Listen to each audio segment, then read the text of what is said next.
Ethan Miller had always been invisible. At least, that was how he preferred to see himself. 30 years old, tucked away in the maze of an expansive New York corporate empire, he crept through the halls of Johnson Global Enterprises with a deliberate anonymity. Colleagues knew his name, but never his story. He was efficient, reliable, and brilliant in ways no one bothered to notice, and he was perfectly content to keep it that way. But fate has a strange way of dismantling the walls we build for ourselves. And on that particular Tuesday morning, Ethan's carefully guarded anonymity was about to shatter, as though sunlight fought through the fog and taxis screeched against the asphalt outside the towering glass building. He was late.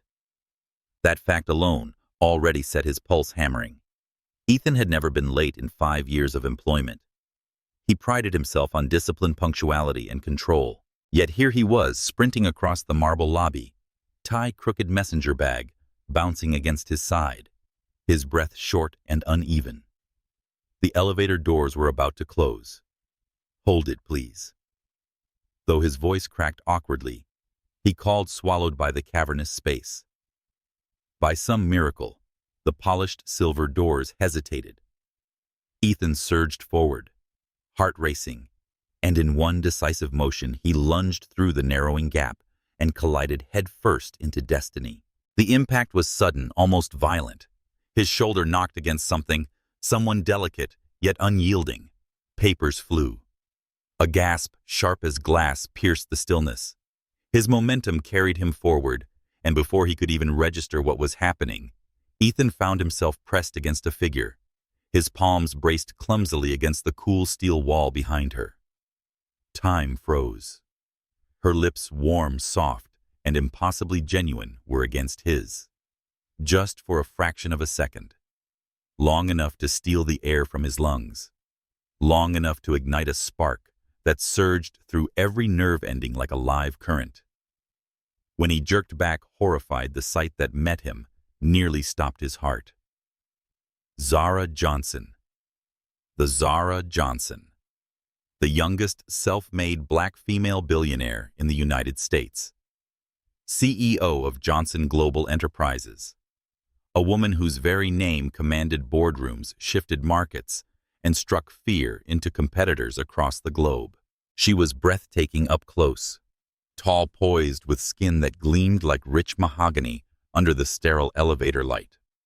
Her tailored white blazer hugged her figure ruthlessly. Her heels clicked like punctuation marks against the marble floor, and her eyes, sharp, dark, commanding, narrowed at him with lethal focus. And every employee in the lobby had seen it. The world stilled. Conversations halted. The security guards by the front desk exchanged incredulous glances. A secretary clutched her coffee cup so tightly that it splashed over her hand without notice. Ethan stumbled back, face blazing crimson. I'm so sorry, Ms. Johnson. I didn't mean... It was an accident, I swear." But while his lips stammered apologies, his mind betrayed him. God help me. Did I kiss the Ice Queen herself? She's going to fire me. Or worse, the damn she-wolf might have me thrown out on the street before I can explain.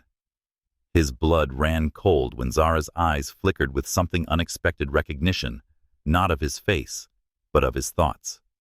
Because she had heard them, word for word. She asked in a low and dangerous voice, "Who did you call a she-wolf?" Ethan froze. "Excuse me." His heart slammed against his ribs. "I asked," she repeated slowly, stepping closer, "who you called a she-wolf." "I didn't say, I would never." Ethan stuttered, mortification flooding his veins. "I didn't say anything," but his mind betrayed him again. "Wait. I didn't say it out loud. I only thought it. How could she possibly?" Zara stiffened. Her pupils dilated ever so slightly. It was impossible, absurd, unthinkable, yet undeniably true. She had not imagined it. She had not misheard. She had heard his unspoken thought as clear as if he had whispered it in her ear. Her breath hitched. She, the woman who had conquered industries, who never faltered under pressure, felt her composure slip. The elevator doors slid shut with an almost mocking finality, trapping them inside a steel box that suddenly felt too small, too charged with tension. The air buzzed with an invisible electricity neither could name. Ethan stood, rigid eyes fixed on the floor, silently praying the ground would open and swallow him whole. His thoughts ran wild, uncontrollable. This is it. My career is over. She'll destroy me before the day ends. God, of all the people in this building to crash into it, had to be her. Why couldn't it have been literally anyone else? Zara's jaw clenched. She heard it all. Every frantic, unfiltered thought bounced like marbles against his mind's walls. And yet, beneath his panic, she sensed something else: sharp intelligence, wit, and a self-awareness that intrigued her more than she cared to admit. Zara had already composed herself when the elevator chimed at the executive floor. Her mask, that perfect facade, control and indifference facade, was back in place. But inside, her world tilted. She had always prided herself on instinct and her uncanny ability to read people and anticipate moves in the ruthless game of business. But this was different. This was not intuition. This was an intrusion. A door had opened, and through it she could hear the truth of a man who had never intended to be heard. And for the first time in years, Zara Johnson felt something she thought she'd outgrown: curiosity. The elevator doors parted. Ethan bolted, desperate to vanish into the crowd of analysts, assistants, and interns. He pressed through the maze of cubicles, his cheeks burning, his thoughts spiraling. Play it cool. Pretend it didn't happen. Pretend you didn't just mouth crash the CEO in front of the lobby. Pretend she didn't just, God, no, it's insane. There's no way she could have heard me. No way. But the memory of her voice, that pointed, impossible question, echoed like a bell. Who did you call a she-wolf? Zara stood at the window overlooking the city in her glass-walled office. The skyline stretched endlessly, but her focus was elsewhere, on the stranger who had fallen into her world. Ethan Miller. She recalled his file vaguely. A background of quiet competence tucked away in lower-level projects. No ambition for promotion, no political maneuvering. A man invisible by design. And yet his thoughts betrayed brilliance. Cynicism laced with insight, humor veined with strategy. He was hiding, and hiding well. Her lips curved ever so slightly. Interesting, she murmured to herself. For Zara Johnson, curiosity was never casual. It was the beginning of an obsession. That morning, as Ethan sat at his desk, heart still pounding from the disaster in the elevator, Zara's eyes found him through the glass panels of the conference room. He felt that piercing gaze, heavy with questions he couldn't answer. And though he tried to bury himself in spreadsheets, one truth gnawed at him relentlessly. Something impossible had happened. Something that tethered him to her in ways neither of them understood. The accident was only the beginning. The real story, the dangerous, intoxicating story, had just begun. The boardroom of Johnson Global Enterprises was a cathedral of power. High ceilings arched above glass walls, and the mahogany table gleamed under the spotlight of recessed lights. Screens flickered with charts and forecasts, but the atmosphere was heavy, as though oxygen itself had thinned under the weight of expectation. Zara Johnson sat at the head of the table, commanding without effort. Dressed in midnight navy, every line of her tailored suit accentuated her authority. Around her, the senior executives fidgeted with their pens and tablets, whispering to one another, trying to conceal their unease. On the agenda, the launch of a new product line, a multi-million-dollar gamble that could either expand their empire or embarrass them in front of investors. Yet, as slide after slide appeared, it became glaringly obvious the concept was flawed. Consumer interest wasn't aligning. Projections were too optimistic. Marketing strategies sounded recycled, and every proposed solution crumbled under scrutiny. The room buzzed with nervous energy. No one wanted to admit it, but the project was on the brink of collapse. "We've been through this for an hour," one executive muttered, his tone sharp with frustration. "There's no angle here. Our demographics won't respond, not with the current market trend."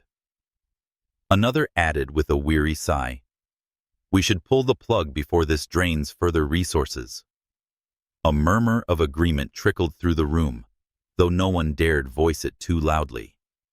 Pulling the plug would mean admitting failure, and under Zara's reign, failure was not an option. Zara leaned back in her chair, her eyes scanning the room. She saw only resignation, fear, and mediocrity disguised as caution. Disappointment gnawed at her. She had built her empire by taking bold risks, not shrinking from them.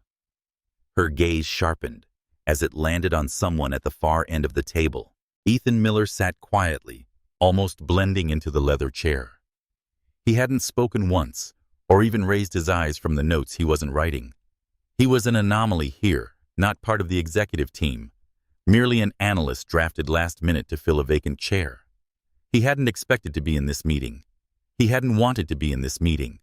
And yet here he was, desperately wishing the floor would swallow him whole. Mr. Miller. The sound of his name cracked through the silence like a whip. Heads turned, eyebrows arched. Ethan's pen slipped from his fingers, clattering loudly against the polished table. His stomach dropped. Slowly, reluctantly, he looked up. "Yes, Ms. Johnson."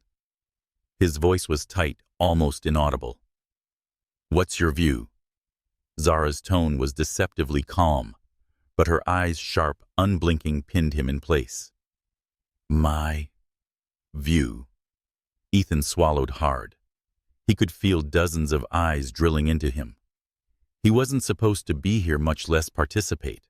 On the project, she clarified, tilting her head slightly. "On whether it's viable. On how to salvage it. You've been listening. Surely you have thoughts."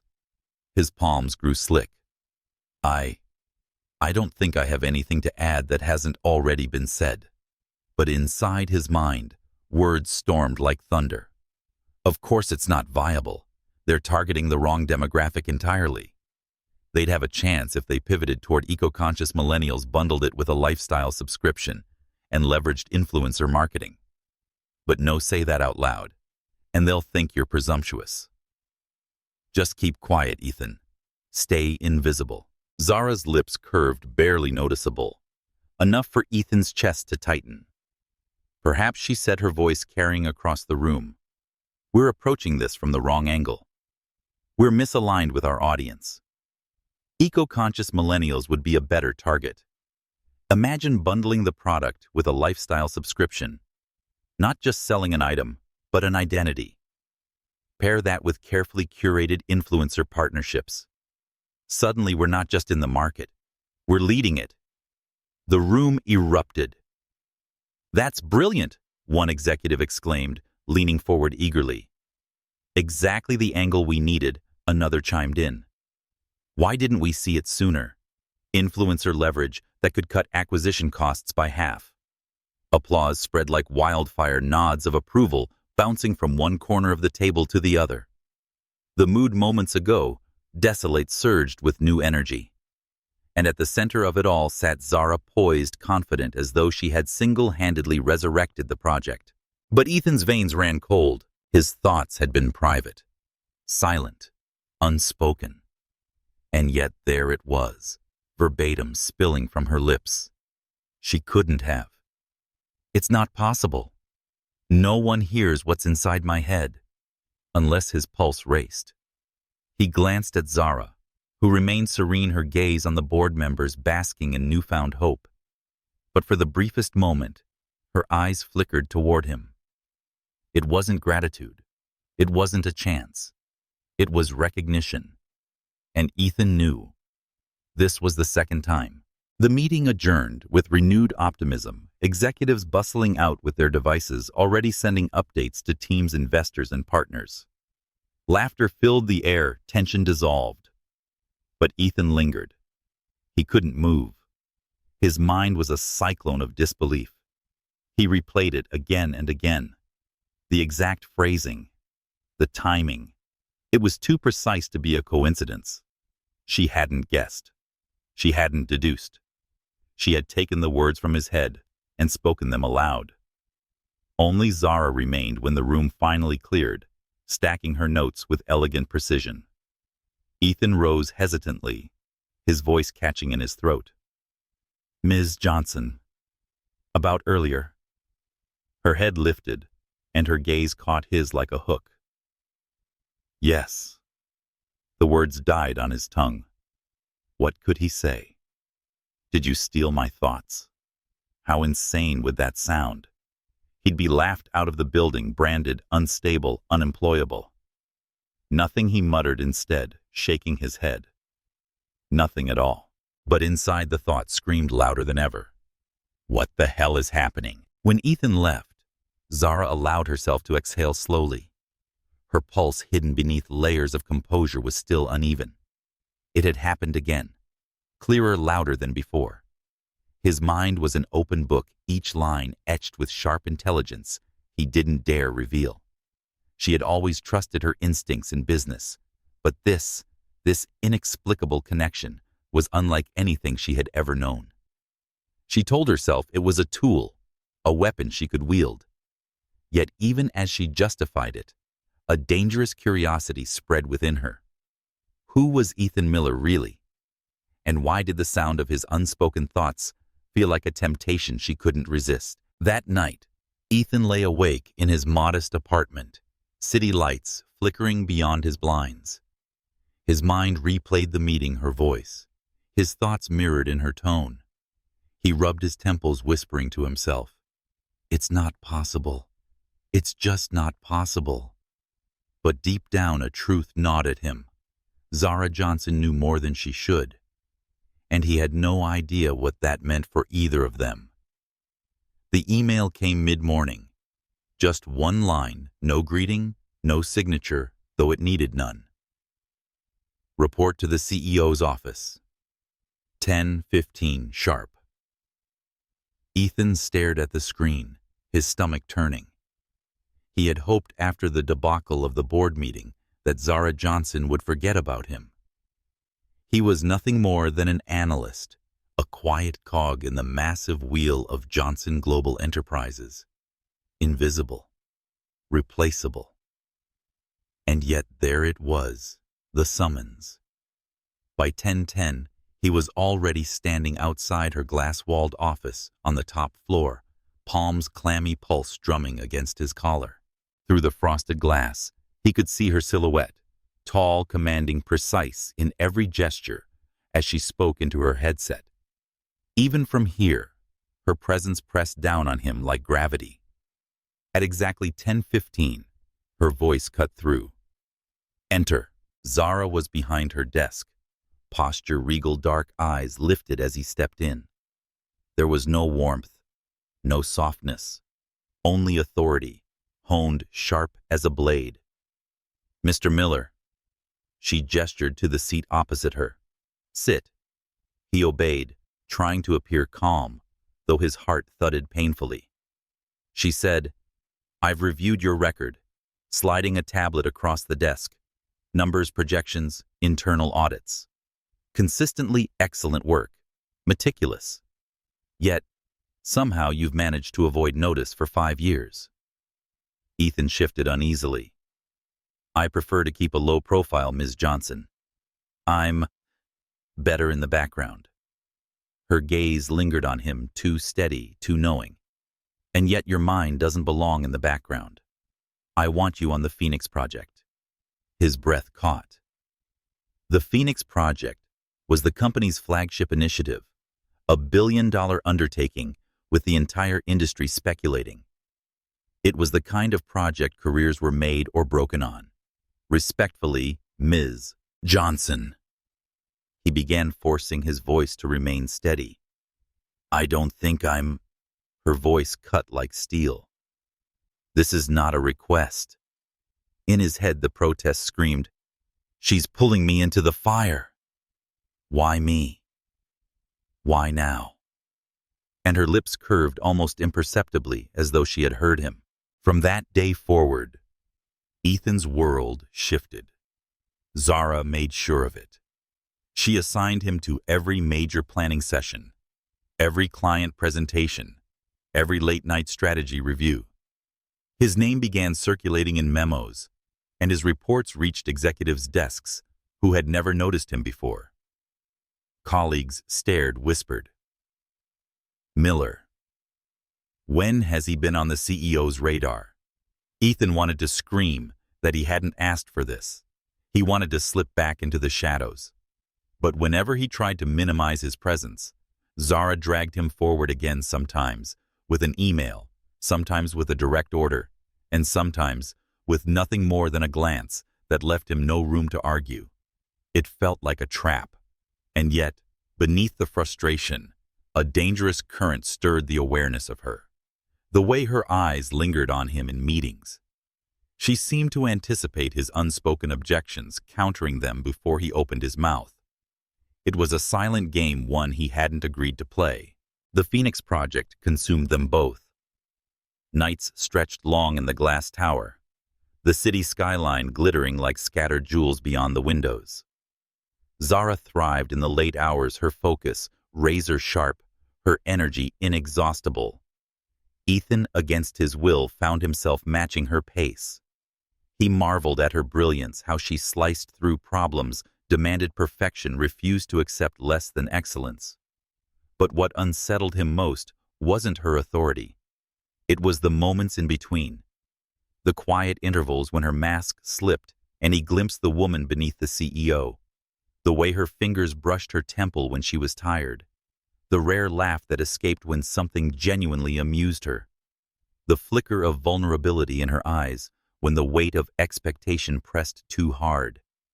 Those moments lodged themselves in his chest, unwelcome but immovable. And always there was the voice in his head reminding him, "She hears you. Every thought, every slip. You can't hide from her." Ethan could no longer dismiss it as a coincidence by the third week. Time and again she voiced solutions he had only thought of. She cut off his silent doubts with sharp rebuttals before he could speak. She answered questions he had barely formed in his mind. It was impossible, wild, and yet undeniable. "She's reading me," he thought bitterly one evening as he watched her present his unspoken strategy to the board. "Every idea and fear is stolen before I can decide whether to share it. What is she? Some witch, some predator who chose to make me her prey." Across the room, Zara's eyes flicked to his dark and unreadable. A faint smile ghosted across her lips, and Ethan's blood ran cold. For Zara, the game was intoxicating. Ethan Miller fascinated her. His thoughts were sharper than the voices of her entire board combined, quick, layered, laced with cynicism and brilliance. And his resistance only drew her closer. He wasn't like the others who sought her approval, who clamored for attention. He wanted none of it, and that paradox made him irresistible. But it wasn't just his mind that unsettled her. It was his presence, the quiet intensity of him, the way he held back as though the world was too loud, and he preferred the safety of silence. Zara had built her empire on control. Yet with Ethan, she found herself drawn to chaos, the chaos of hearing him and feeling his unguarded truths reverberate in her chest. She told herself it was a strategy and needed his ideas' perspective and edge. But deep down she knew it was becoming personal. It happened one night near midnight. They were alone in the strategy room. Papers scattered, screens glowing. Ethan leaned over the table, arguing against a proposed marketing angle.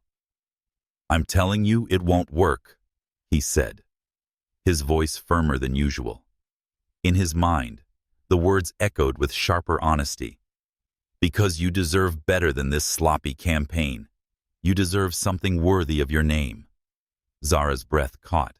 She hadn't expected that. Not cynicism, not strategy, but something raw, almost protective.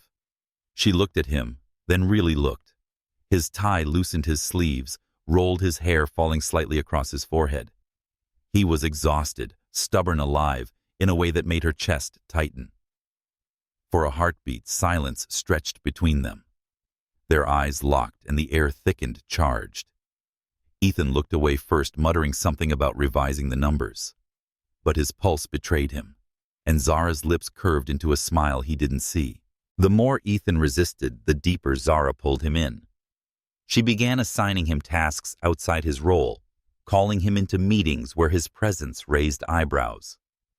She demanded his reports first, his analysis above all others. He tried to push back, but it was useless. She knew his thoughts before he voiced them, countering every excuse. And so he stayed reluctantly tethered, caught in a web spun by a woman who could read him more intimately than he wanted anyone to. Late at night, when he finally returned to his apartment, Ethan stared at the ceiling and whispered, "She's dangerous. She'll ruin me." But even as he said it, another truth whispered back, "And I can't stay away." In her penthouse that night, Zara stood by her window, city lights glittering below. She thought of Ethan, his stubbornness, brilliance, and unspoken tenderness she'd glimpsed.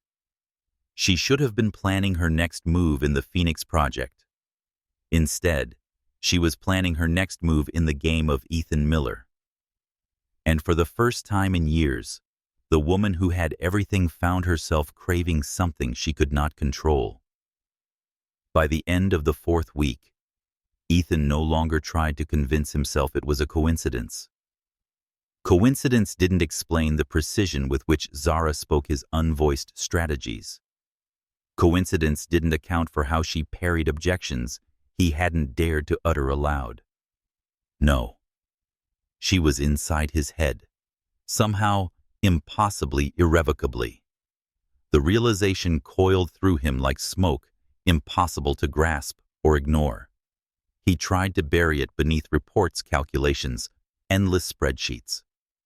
But the more he fought, the clearer it became. She was listening, and he hated it. So one Thursday afternoon, in the middle of a marketing review, Ethan devised a test. He sat silently as Zara fielded questions from a skeptical executive.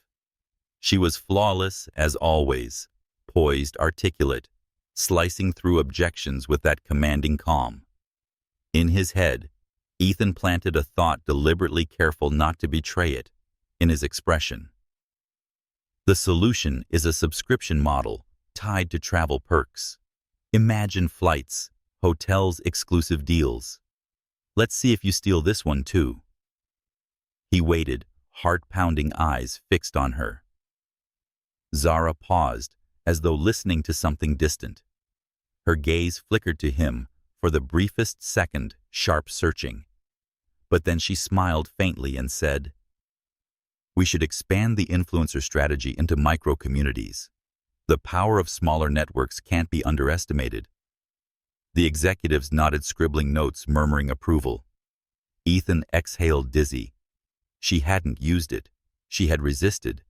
But she had heard. He was sure of it. That night, as he walked the crowded streets of Manhattan, neon lights buzzing above, Ethan felt her weight inside his mind. Even when she didn't act on his thoughts, the knowledge that she could hear them was unbearable. Privacy wasn't just a luxury to him. It was survival. He had built his life around invisibility, silence, and walls no one could breach. And now those walls were shattered by a woman who looked at him as though she already owned his soul. He told himself he hated her for it.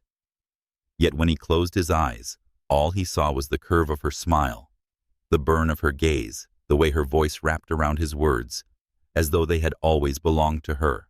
The breaking point came 2 nights later. The office was nearly empty. Only the hum of machines and the distant sweep of the cleaning crew filling the silence. Ethan was bent over his laptop, finishing a data set, when Zara entered the strategy room without warning. "Still here?" she asked, setting a folder on the table. I could ask the same, he muttered, not looking up. She studied him in silence for a moment. Your projections for the Phoenix campaign? They're sharp. The board will be impressed. Ethan's jaw tightened. Of course they will. You've already stolen half the lines forming in my head. Zara's brow arched. Stolen? The word slipped before he could stop it. His heart lurched. I didn't say. No, she said softly, stepping closer. But you thought it. Their eyes collided. Ethan whispered, You're in my head. The words rough, unsteady. Aren't you? Zara didn't flinch. And if I am? His breath caught. He stood pacing away, fingers raking through his hair. Do you know what that means? You've been stealing from me. My ideas, my privacy, hell, my mind. Her voice was calm, almost too quiet. I haven't stolen anything. I've only heard. Without permission, he snapped, turning to face her. His chest rose and fell with fury. Do you realize what it's like to have no control over your thoughts because you... He broke off, swallowing hard. You invade them. Something flickered in her expression just for an instant. Regret maybe, or something softer. I never asked for this, she said quietly. It just happened. Convenient, he spat.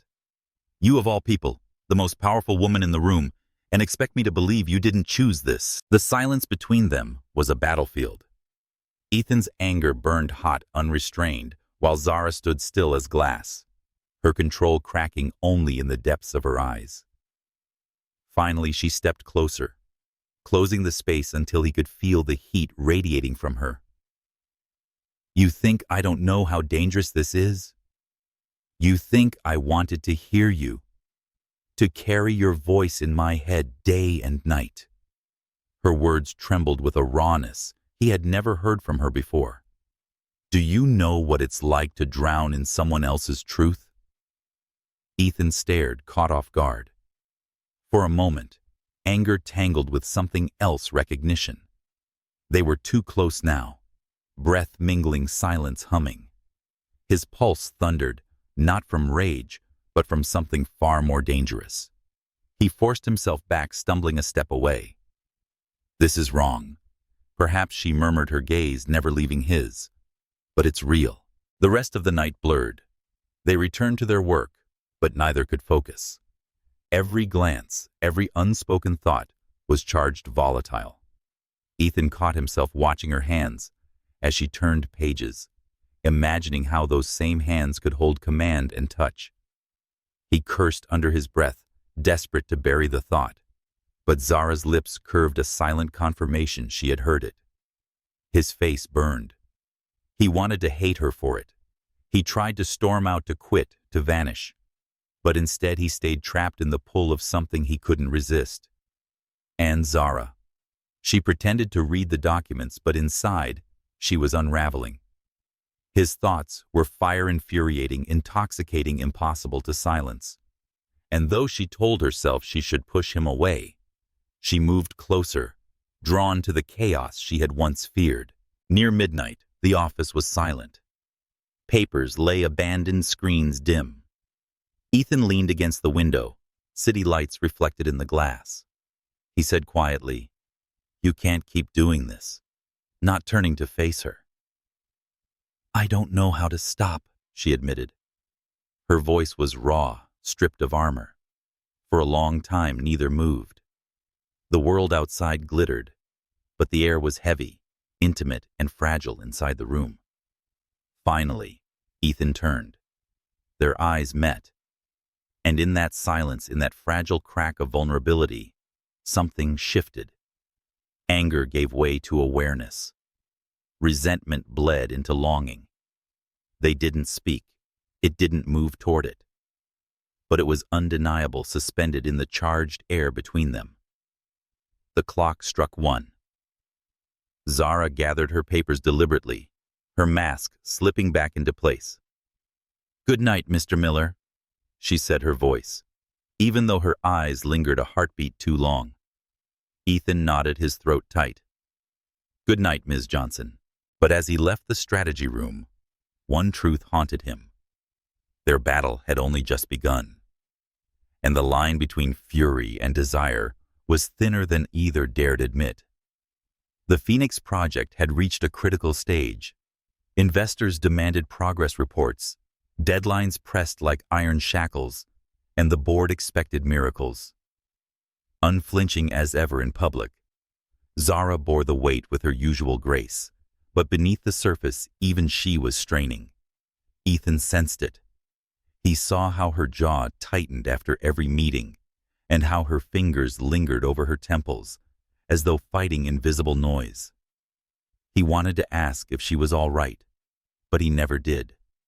He wasn't sure if he wanted to care, because caring was dangerous. Still, his mind betrayed him, whispering thoughts he would never say. She looks exhausted. She shouldn't have to carry this alone. Across the table, Zara's eyes flicked to him, softening for a heartbeat. And Ethan's chest constricted with something he refused to name. It happened late in the afternoon during a tense strategy session. The executives circled like vultures, tearing apart one another's proposals, and voices rose in frustration. Ethan sat silently, half detached, sketching numbers in his notebook. His mind ran faster than his pen, weaving solutions he had no intention of voicing. If they'd restructure the financing, adjust the rollout by 2 quarters, and reframe the product as sustainable innovation instead of luxury excess, it might actually work. Zara's voice cut through the chaos. "We need to restructure financing, delay rollout by 2 quarters, reframe the product as sustainable innovation rather than luxury excess." The room fell silent. Heads turned. Pens froze. It was too perfect, too exact. Ethan's pulse stopped. His notebook slid from his hand, pages fluttering against the polished table. One executive leaned back, impressed. That's brilliant, Ms. Johnson." Another added, "Which is precisely what we need to regain traction." But Ethan wasn't listening. His entire body had gone cold. He stared at Zara, disbelief and fury colliding inside him. And then, like a knife twisting, she made her mistake. Her eyes lingered on him too long, too knowingly. Her lips curved just slightly, as though acknowledging him. And in that instant, Ethan knew.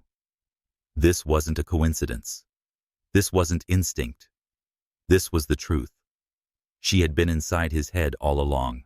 The meeting ended in a flurry of renewed enthusiasm, the executives buzzing with energy. But Ethan didn't move. He sat rigid, his gaze locked on Zara as the last of them filed out. Silence filled the room like a living thing when the door clicked shut. "You," Ethan said, his voice low, raw, trembling with restrained fury. "You knew exactly what I was thinking." Zara's composure faltered.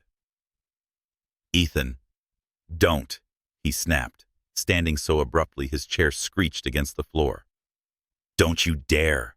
I'm done pretending. You've been using me."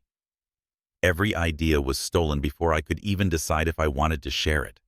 Her lips parted, panic flickering in her eyes. "It isn't like that." "Yes, it is," he bit out. His hands curled into fists at his sides. "You've invaded my head, my mind, Zara. Do you realize how twisted that is?" She stepped forward, urgency cracking through her usually measured tone. "I didn't choose this. I don't even understand it fully myself. That morning after the elevator it started. Suddenly I could hear you. Only you. Do you think I wanted this?" Ethan laughed bitterly, the sound harsh in the quiet room. "Wanted it. You've sure as hell used it." Her voice broke because I didn't know how else to survive. "You don't understand what it's like to be me. Every boardroom waiting for me to fail. Every competitor, sharpening knives. Every decision carrying the weight of billions. And then I heard you.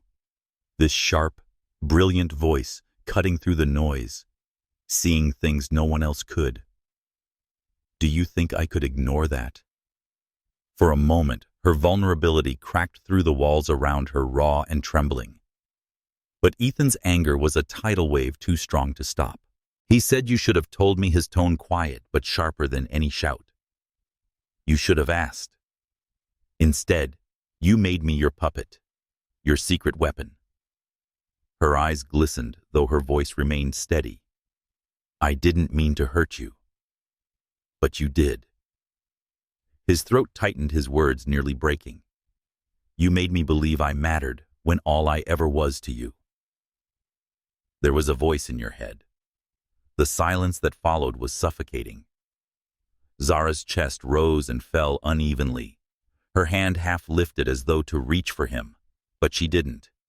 She couldn't. Because the distance between them was no longer just physical. It was betrayal carved deep into the bone.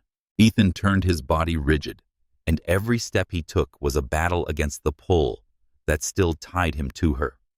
"Ethan," she said, and for the first time her voice cracked raw with something dangerously close to pleading. He froze his back to her, heart torn in two directions. But he didn't turn.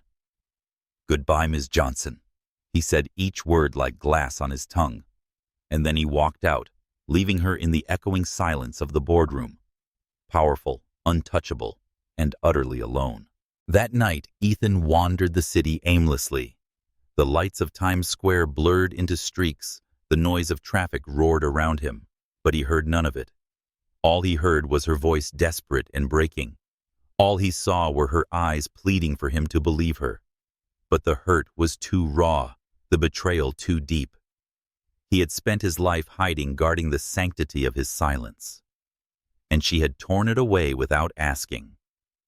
No apology could undo that.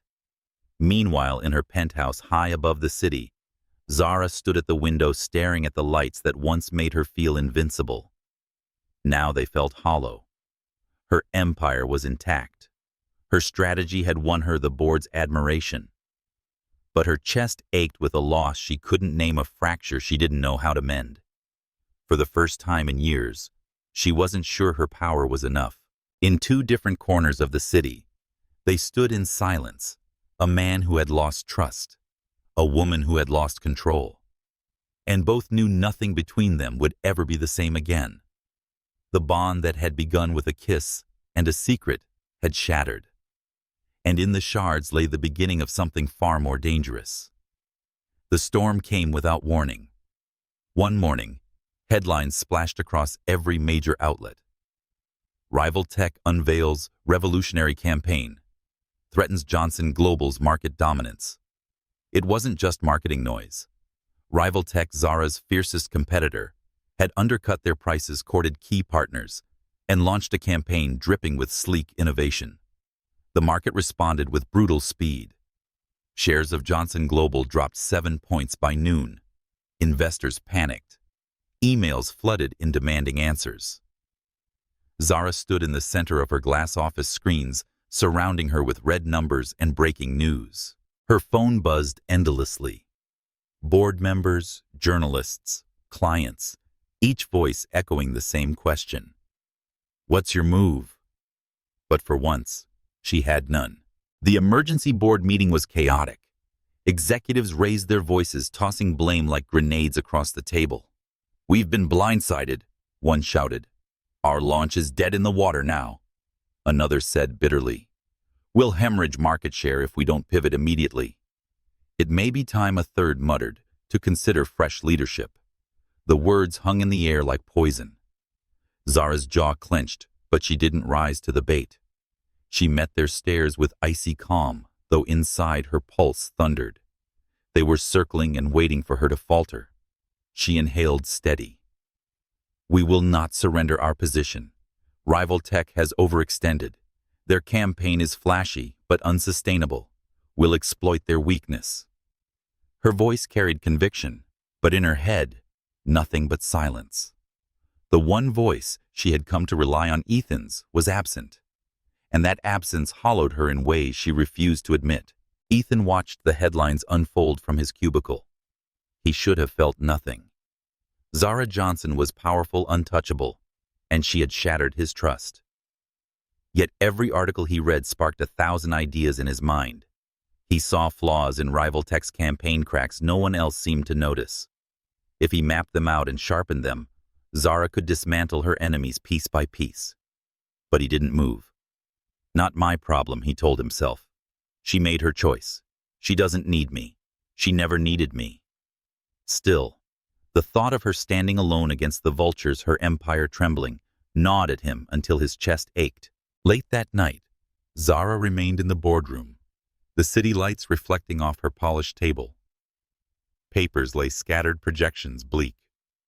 Her reflection in the glass was steady, proud, the reflection of a CEO who didn't break. But she knew better. For years, she had built walls higher than anyone could scale. She had been steel ice fire, whatever it took to survive. And for years, it had worked. But now, as silence pressed in, she admitted a truth she would never voice. She missed the sound of him, his voice in meetings, not his careful words, but his unguarded thoughts, sharp, honest, and alive. The one place she had found refuge was in the mind of the man who now hated her. Her empire was under siege, and Zara Johnson felt truly alone for the first time in her reign. The next morning, the board struck. Johnson, the chairman, said coolly, "The numbers are catastrophic. Rival Tech's campaign has siphoned investors and clients alike. We've lost 2 major accounts in 48 hours. Another chimed in, confidence is waning. Unless you produce a counter strategy by next week, we'll have no choice but to appoint interim leadership." It was a dagger to the heart. Zara's position, the empire she had built with her hands, dangled by a thread. She met their eyes without flinching. "You'll have your strategy," she said. But inside, panic screamed. Ethan sat in his apartment that night watching the city throb beyond the glass. His television blared with analysts dissecting Johnson Global's downfall. Rival Tech's CEO appeared on every screen, smug and triumphant. Ethan muted the noise, rubbing his temples. His mind swirled with solutions he refused to voice. Delay their campaign. Expose their weak partnerships. Frame them as reckless instead of visionary. It's all there, all so simple. But he slammed the thought away, pacing the floor. No, she doesn't deserve it, not after what she did. And yet the image of Zara standing in the boardroom surrounded by doubters haunted him. Her eyes proud, desperate, alone. By Thursday, the pressure was unbearable. Rival Tech's shares soared, while Johnson Global bled value. The media declared Zara's reign nearing its end. In the office, whispers spread like wildfire. Employees speculated in hushed voices, glancing towards Zara's office with pity or contempt. Ethan sat rigid at his desk, his knuckles white around his pen. He couldn't stand the sound of their whispers. He couldn't stand the thought of her being brought low and defeated. But neither could he forgive her. That evening, long after the building emptied, Zara remained. Her office was a fortress of silence, but even here she felt the eyes of the world pressing in. She stared at the city, jaw tight, and whispered, "What am I doing?" For years she had believed she needed no one. She had clawed to the top and worn her solitude as a crown. But now, stripped bare, she realized the truth. She wanted him, not his strategies, not his brilliance, him. His voice was in her mind. His presence was at her side, and his honesty was unshakable. But he was gone. And without him, she wasn't sure she could win. In his apartment across the city, Ethan lay awake, the glow of the skyline bleeding through his curtains. His chest burned with words he refused to speak. He hated her. He missed her. He wanted her to fall. He wanted her to win. The contradiction tore at him until dawn. And when the sun rose, both Ethan Miller and Zara Johnson knew. The battle wasn't just for an empire anymore. It was for each other. Rain lashed against the city like 1,000 tiny hammers, streaking the glass towers, drumming against sidewalks, slick with light. New York seemed to shiver under the downpour. Neon signs blurred into watercolor smears. As he left the office late, Ethan pulled his collar higher, his mind a whirlpool of conflict. Zara's empire was crumbling. The board's ultimatum ticked like a bomb. Every instinct in him screamed to step in to fix it. And yet the wound she had left still bled raw inside him. She used me. She broke me.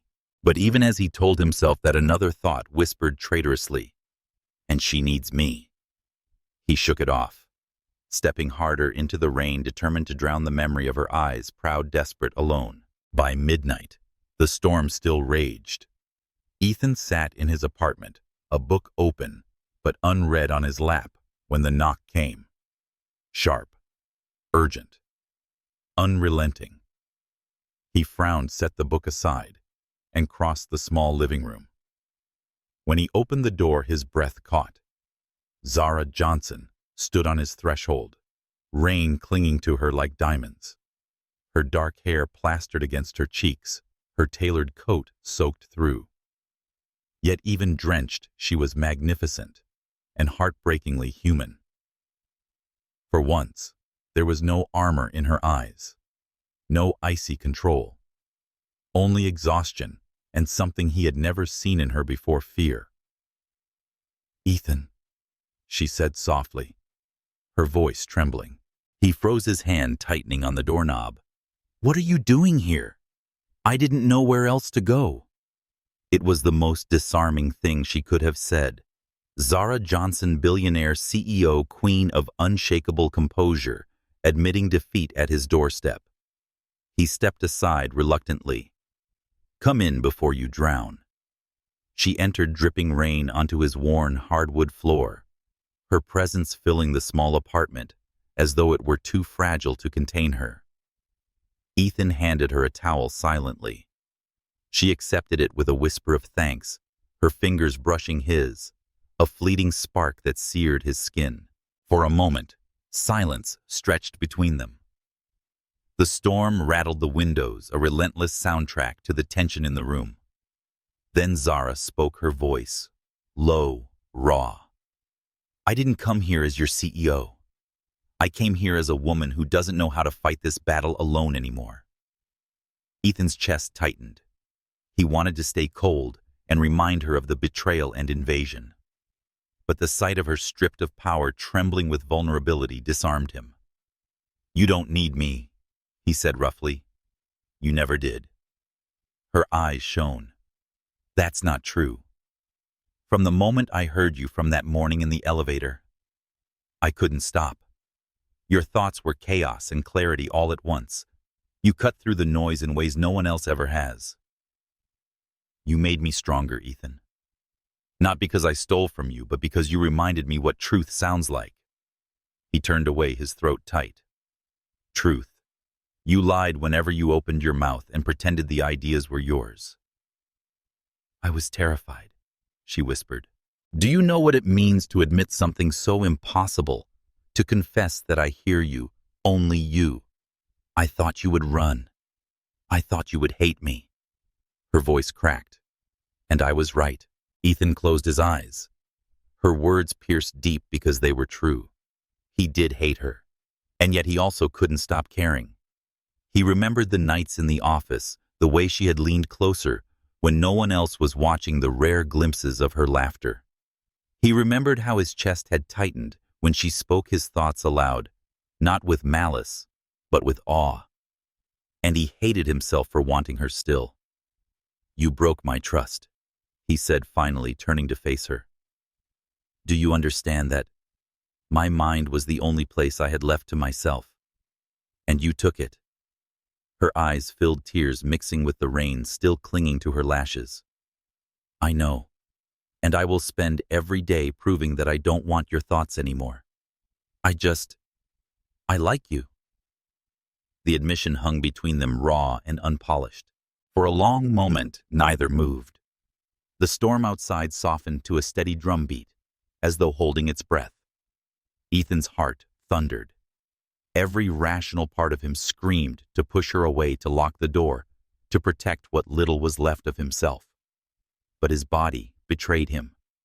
He stepped closer, drawn by something he couldn't name. Zara's breath hitched, her gaze lifting to his. The distance between them shrank to nothing, their silence thick with everything unsaid. And then Ethan stopped inches away, trembling. "If I let you in again, Zara, there can't be lies. Not one more." Her voice was barely a whisper. "No more lies." He exhaled, stepping back just enough to break the tension. "Sit down. You're soaked. You'll catch pneumonia." She managed a shaky smile, relief softening her features, "and still caring for me, even when you hate me." "I don't hate you," he muttered. "I wish I did." She lowered her gaze, clutching the towel to her chest. For the first time, she looked small, not the CEO who commanded boardrooms, but a woman carrying too much weight. And Ethan, despite everything, felt his anger shift into something heavier, compassion. They spoke for hours, voices low against the storm. Zara told him about the pressure, the board's ultimatum, and the fear of losing everything she had built. She admitted the loneliness of power, the silence, when everyone wanted something from her, but no one dared to see her. Ethan listened, torn between bitterness and understanding. He admitted how violated he had felt, how suffocating it was to know she could hear the parts of him he'd never shared with anyone. By the time dawn hinted at the horizon, the air between them had changed. The anger wasn't gone, but tempered by something new, fragile honesty, a truce woven from broken pieces. As the rain eased and light crept into the apartment, Zara rose to leave. She paused at the door, her eyes lingering on his. "I'll face the board today," she said, "with or without you. But if you ever choose to stand beside me again, know that this time it will be because you want to, not because I stole from you." Ethan's throat tightened. He did not answer, only nodding. And when she stepped into the morning mist, he knew one truth. The storm between them was far from over. But for the first time, it felt like it might lead to something more than destruction. The morning after the storm carried a strange stillness. Ethan arrived at the office to find the building buzzing like a disturbed hive. Whispers darted through the corridors, employees clutching reports, their faces pale. Rivaltech's campaign was crushing them, and the board's ultimatum hung over Zara like a guillotine. He hadn't planned to go in early. He hadn't planned to go in at all. But something about her voice from the night before, fragile pleading stripped of armor, haunted him, until he could no longer stay away. When he stepped into the elevator, he caught his reflection in the steel doors. Tired eyes, unshaven, jaw, a man caught between fury and longing. And somewhere deep inside, a question pulsed. If I don't help her, who will? The boardroom was packed, tension sharp as broken glass. Zara stood at the head of the table, poised in a slate gray suit, her hair swept into a severe knot. No one would have guessed she'd spent the night in vulnerability.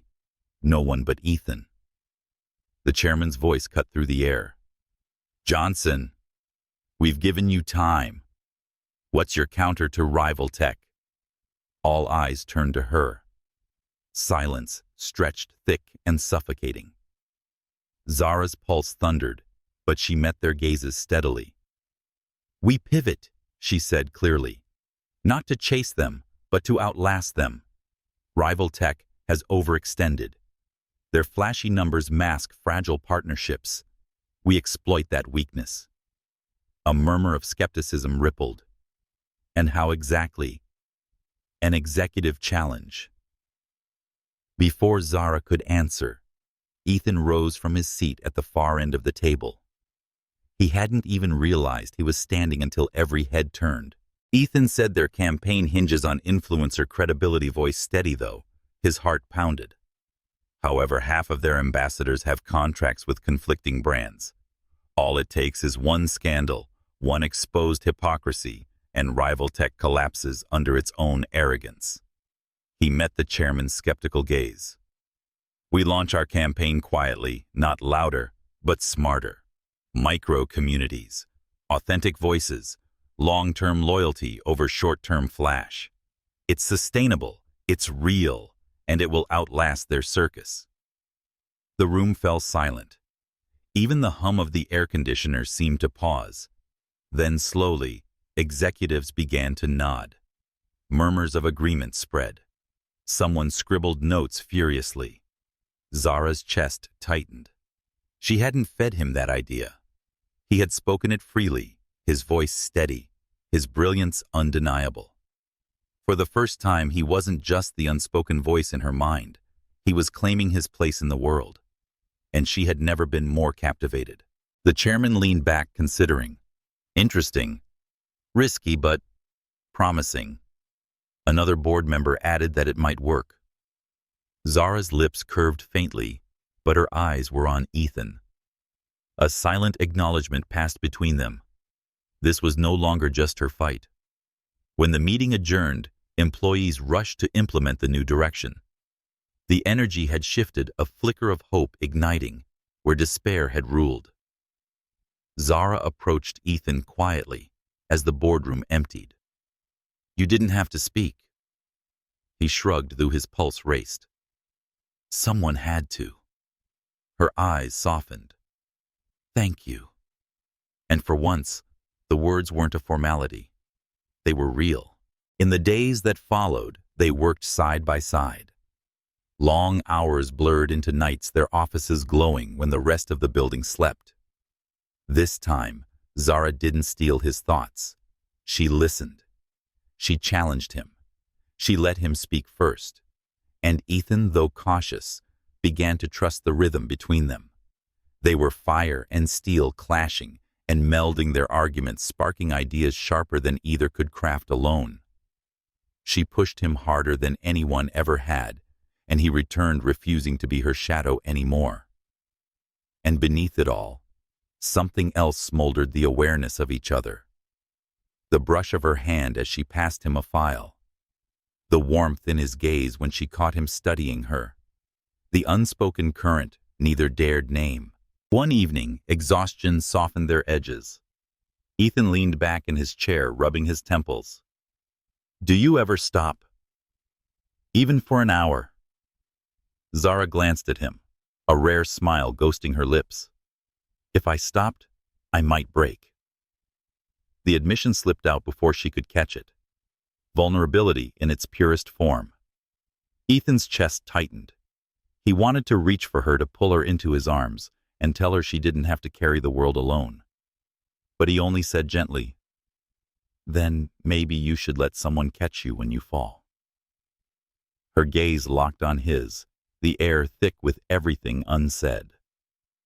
For a moment, it felt like the world had narrowed to just the two of them. But she looked away, first gathering her papers with trembling hands. We should finish this strategy. Still, the silence between them spoke louder than any plan. The night before the campaign launch, the office was quiet. Only Zara and Ethan remained, their work spread across the table like a battlefield. At one point, Zara reached across to grab a document. Their hands collided. Neither pulled away. Ethan looked up, his breath catching. Her eyes were dark, searching, vulnerable. Time held its breath. Every wall, every betrayal, every scar seemed to tremble on the edge of dissolving. But instead of leaning closer, Ethan slowly withdrew his fingers, lingering for one heartbeat longer than necessary. Good night, Ms. Johnson, he said softly. Her lips curved faintly. Good night, Ethan.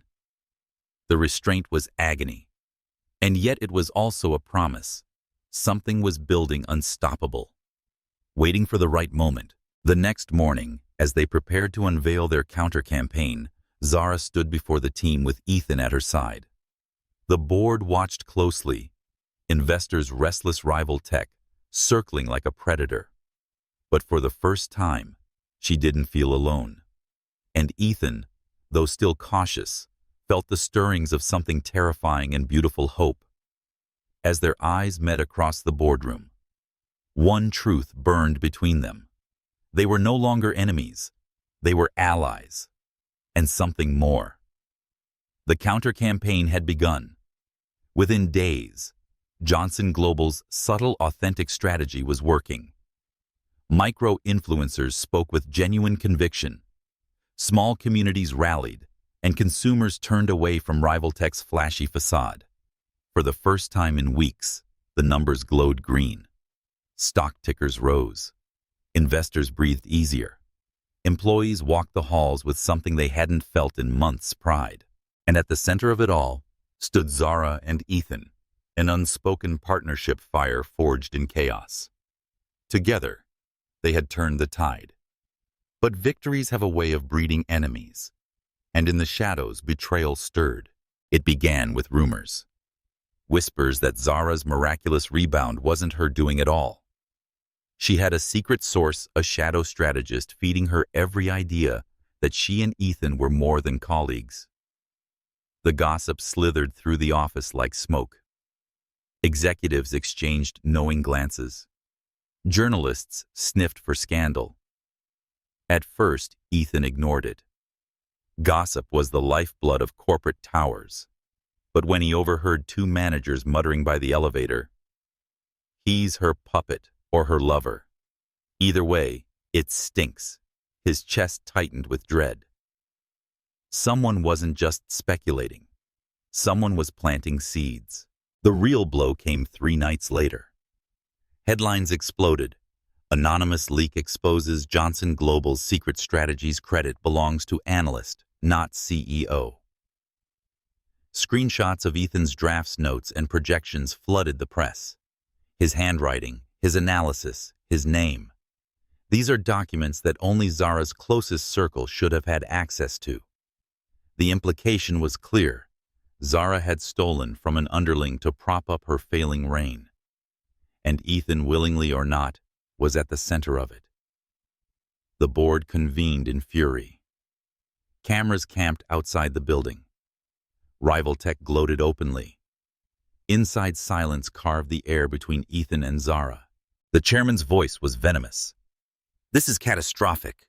Investors see theft, exploitation, scandal. The company's credibility will be destroyed if we don't act immediately." An executive sneered. "She's been hiding behind that analyst. Everyone knows it now." Zara stood tall, her face carved from ice, but Ethan could feel the storm beneath. Every accusation cut deep, not just at her leadership, but at the fragile trust they had rebuilt. And then, like poison dripping into a wound, someone suggested, "Perhaps Mr. Miller is the leak. Perhaps he orchestrated this to discredit Ms. Johnson." Gasps, murmurs. Eyes turned on him. Ethan's blood ran cold. Zara's gaze snapped to his. For a breathless second, the world held still. Would she defend him, or would she sacrifice him to save herself? Ethan's throat tightened. This is it. She'll throw me to the wolves. Why wouldn't she? It's the logical move. But then, Zara's voice sliced through the noise, sharp and commanding. Enough. The board stilled. She said, "Ethan Miller is not the leak. Every word is steady steel. If you think for a second I would entrust my company's survival to a man I didn't trust implicitly, then you've misunderstood me entirely." Shock rippled around the room. Ethan's chest constricted, not from fear, but from something dangerously close to awe. She had chosen him. In front of them all, she had chosen him. When the meeting finally adjourned, Ethan followed Zara into her office, tension snapping between them. "You defended me," he said, voice rough. "I told the truth," she replied, though her hands trembled as she set her papers down. "But what if they're right?" he pressed. "What if I'm the easiest scapegoat? You could have saved yourself by cutting me loose." Her eyes blazed as she turned to him. "Do you really think I'd sacrifice you to save myself?" His chest ached. "I don't know what to think anymore." She stepped closer, her voice softer, rawer. "Then let me be clear. You are the one person in this empire I cannot afford to lose. Not because of your mind, Ethan. Because of you." Her words left him shaken, but the mystery of the leak remained. They scoured files, traced access logs, hunted for cracks. And then they found it. One of Zara's oldest confidants, Martin Hale, her trusted vice president of strategy, had siphoned documents and sold them to rival tech. The betrayal sliced deeper than any rival's attack. Martin had been by her side for nearly a decade, the man she had defended in countless board disputes, the man she had once called a friend. When the evidence surfaced, Zara's mask cracked. Alone with Ethan, she whispered, "I built my empire on loyalty, and still I was blind." He reached for her hand without thinking, his fingers brushing hers. Not blind, just human. She didn't pull away. The next day, the revelation exploded. Rival tech's smug victory became scandalous when Martin's betrayal came to light. He was forced to resign in disgrace, his reputation in ashes. But the damage lingered. The press had tasted blood. Investors demanded stability. The board whispered of leadership change. And amid it all, Zara and Ethan found themselves bound closer than ever, allies in strategy and survival. Late one evening, after the storm of crisis management had ebbed, Zara and Ethan remained alone in her office. The city glittered beneath them, but the room was hushed heavy with exhaustion and unspoken truths. "You saved me," she said quietly, her gaze fixed on the skyline. Ethan shook his head. "No, we saved each other." Silence stretched tender and fragile. Then she turned to him, eyes luminous with something that stole his breath. "I meant what I said," she whispered. "You're not just my ally. You're my anchor." The word struck him like lightning. He stepped closer, his pulse hammering, his walls crumbling. For once, he didn't fight the pull, and when their hands found each other, neither let go. The storm of betrayal had nearly destroyed them. But something more substantial began to rise in its ashes, not just an alliance trust, or something far more dangerous and beautiful. As Ethan looked into Zara's eyes, he knew. They weren't just fighting for a company anymore. They were fighting for each other. And this time, he wouldn't walk away. The weeks following Martin Hale's downfall tested Johnson Global's limits. Rival tech reeled from the scandal, their glossy campaign collapsing under the weight of hypocrisy. Investors who had once fled began to trickle back, reassured by the quiet but steady resurgence of Zara's empire. But more than market charts and quarterly reports, something deeper had shifted. For years, Zara Johnson had fought her battles alone. Now, when she entered the boardroom, Ethan Miller walked beside her, not as a shadow, not as a whisper, but as an equal. Every time he spoke, his words landed with the precision of a blade. Every time she looked at him, she saw not just an ally, but the man who had chosen to stand with her, even when the world turned against them. And for Ethan, the man who had once hidden in the quiet corners of the office, there was no going back to invisibility. His voice had found its place, and it echoed now through the halls of power. The final battle came in the form of an investor summit broadcast live to the world. Rival Tech's CEO had announced bold expansion, desperate to claw back credibility. All eyes turned to Johnson Global's response. Zara stood before the crowd, her posture regal, her words sharp. "Our strength has never been built on flash or illusion. It has been built on trust with our partners, customers, and people. And today, that trust is stronger than ever." Her voice resonated through the auditorium, but what made it unshakable was the man at her side. When Ethan spoke, he didn't hide behind jargon or charts. He said powerfully, "This company doesn't just sell products. It builds futures. It built mine, and I'll fight for it with everything I am." The room erupted in applause. Investors leaned forward, their skepticism melting into belief. And in that moment, Johnson Global didn't just survive. It soared. The summit ended in triumph. Reporters clamored, flashes erupted, and investors rushed forward with handshakes and promises. But as the crowd swirled, Zara turned to Ethan, her voice soft enough that only he could hear. "We did it." He smiled, a rare, unguarded smile that reached his eyes. "No, you did it." She shook her head, her throat tight. "Not without you." Their gazes lingered, and for the first time there was no wall between them, only truth. That night, the city glittered with celebration. But in her penthouse, Zara sat quietly by the window, the champagne untouched in her hand. Ethan stood nearby watching her. "You should be out there celebrating." "I don't care about champagne," she murmured, "or headlines, or applause." He studied her, sensing the weight beneath her words. "Then what do you care about?" She turned her eyes, meeting his with raw intensity. "You. I care about you." The admission stole his breath. For weeks, for months, they had danced around it, buried it beneath strategy and survival. Now it was laid bare, unflinching. His chest tightened. "Zara." But she stepped closer, her voice trembling. "I don't want your thoughts. I don't want your ideas. I like you." And with that, the walls he had clung to crumbled. He closed the distance, his hand lifting to cup her face. Rain still echoing in his memory.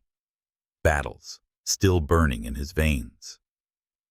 When his lips met hers, it wasn't an accident. It wasn't betrayal.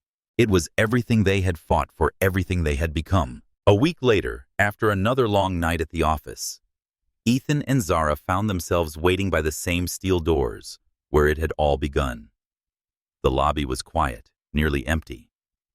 They stepped inside together when the elevator chimed and the doors slid open. The moment felt suspended in time. Ethan glanced at her, a smile tugging at his lips. Déjà vu. She laughed softly, a sound like music he never thought he'd hear from her. Not déjà vu. Full circle. As the doors closed, silence wrapped around them. No crowd, no board, no storm. Just them.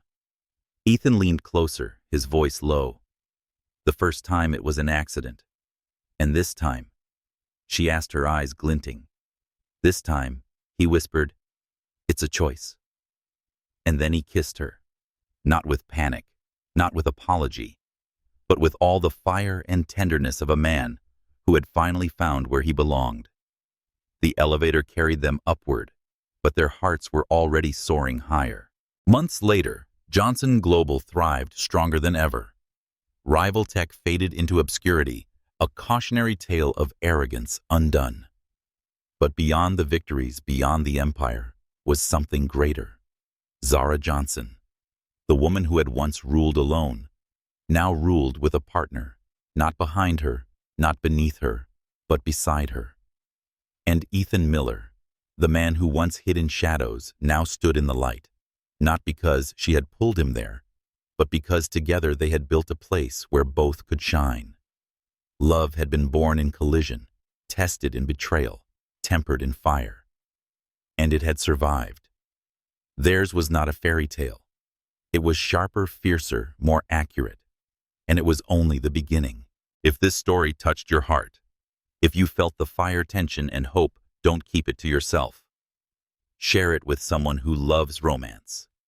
Comment with your favorite moment, and subscribe for the next journey. Because love stories like this one aren't just meant to be read.